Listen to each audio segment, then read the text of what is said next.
That's a way of returning to our earlier story about that controversy over who constructed that school building in Dom Kwabenya constituency. The very latest we have, well, we've been doing our own checks with the World Bank, and our investigative journalist Manasseh Azria when he joins me in the studio. Manasseh, you're welcome.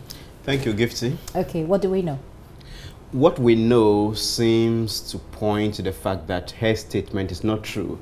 And I have been to the World Bank to run checks, and information I have is that the World Bank does not deal with individuals. The bank deals with governments. And in this case, what they say is that if they have any support by way of a financial support to the government for projects, what they require is the evidence or supporting documents, justification that the money will be put to good use. And when this money is released to the government for these projects, the World Bank does not micromanage these projects.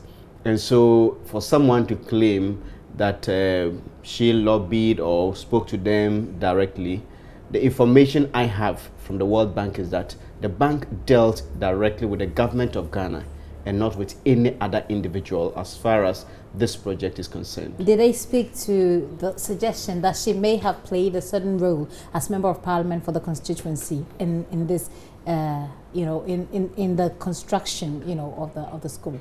Not at all.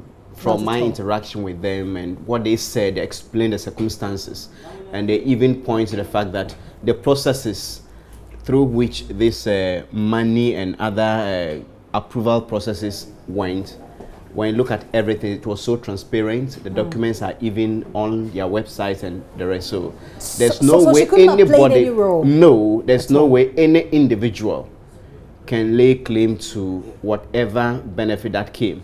And they said if we are talking about the ministry, if she says she lobbied with the minister, that's what they wouldn't doubt. They won't be able to. No, but to say that there was a direct contact between her and World Bank officials or anybody at the World Bank, they did not. The bank did not deal with any individual or any politician apart from the government of Ghana, which we know she wasn't part of it.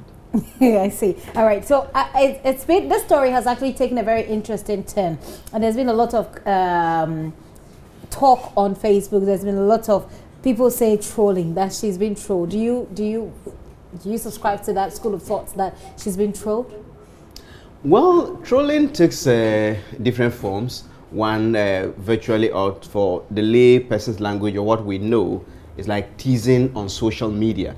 So people are going back to suggest that Adwoa Safo was even the one who procured the funds for the construction of the Bui Dam. They're talking about... and I'll read you some, Manasseh, before you go on. So this one says, unconfirmed reports suggest that Adwoa Safo was there when the whale... Oops, I lost it.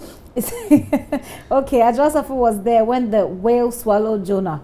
Question is, why didn't she alert him? But seriously... anyway, I can go on and on and on with a whole lot of, someone says, happening now, hashtag Adwoa Safo is turning water into wine inside Dome Market. And then I have news. I just received a call from the chiefs in my area. Truth is that my community has had bad roads for years. Only today, engineers have arrived in the area to repair the roads. Adwoa Safo, thank you. So I'm wondering, wouldn't you call this trolling? Well, it is trolling. But there's also another aspect of it which we shouldn't lose sight of, the seriousness of it. This is not just an ordinary politician or party propagandist. This is the Minister for Procurement, a portfolio that demands some level of integrity. This is someone who is a deputy majority leader, and to make such statement, an official of the World Bank even made a statement that, well, why would she say something that is so easy to verify?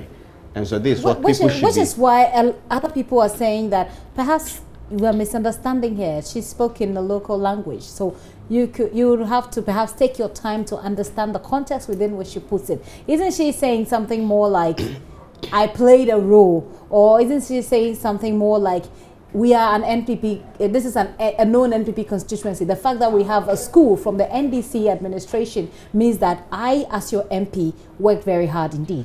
For the benefit of those our listeners or our viewers who do not understand the Twi language, I have listened to it many times.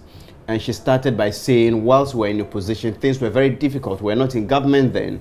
But through my hard work as a member of parliament in my committee, and I have worked with the World Bank, and so when they said they had some money to come and build schools in Ghana, I approached them, and they said, if you can provide us a litigation.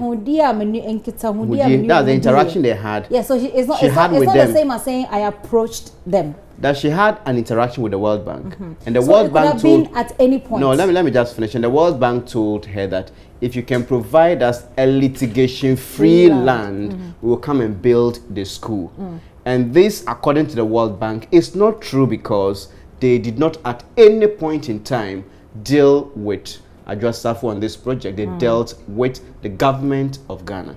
So if you listen to what she said, and went on to even say that the NDC has never built any of such schools in the MPP's stronghold. There's evidence that a number of those schools have been built in MPP stronghold. So what she said on a number of fronts, to put it bluntly, is false. So you as a journalist would describe what is happening not as trolling on social media? Well, it's trending, really. It is trolling. Hashtag Adwoa Safo. For trolling, it is trolling. But what I'm saying is that there are two sides to it. The trolling, people are making fun of it.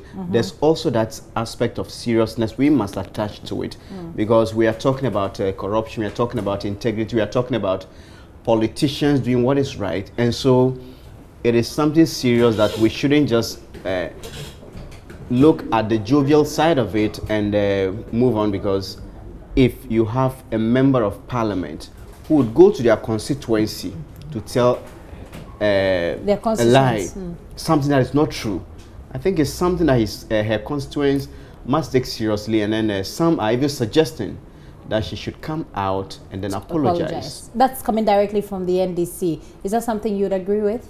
Yes, I would agree with. So apologize to who? The NDC or to her constituents? Not the NDC, to Ghanaians. To Ghanaians. Yes, she's a public office holder. Okay. A minister of state in charge of procurement.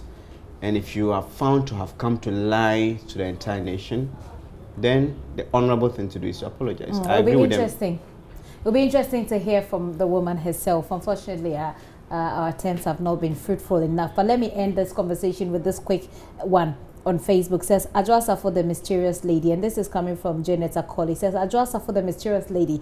Adwoa Safo built Kolebu Teaching Hospital. She built Akosombo Dam. She built Adomebre. She built Comenda Sugar Factory. She built Kwame Nkrumah Interchange. She built Kotoka International Airport. She built University of Ghana. Seriously? She built KNUST, UCC, and still building with her mouth. Okay. These are some of the comments that's going on social media. Thank you very much, Manasseh, for coming. And you've been putting some on as well. What was the latest you put on? Well, I was just surprised no one from her party has so far defended her. So that alone tells you that, no, this is something that not many people can stand by or even try to defend. It's just way too much. Manasseh Azuriawene is an investigative journalist here at JoyNews. You're still watching The Pulse with me, Getting Up here.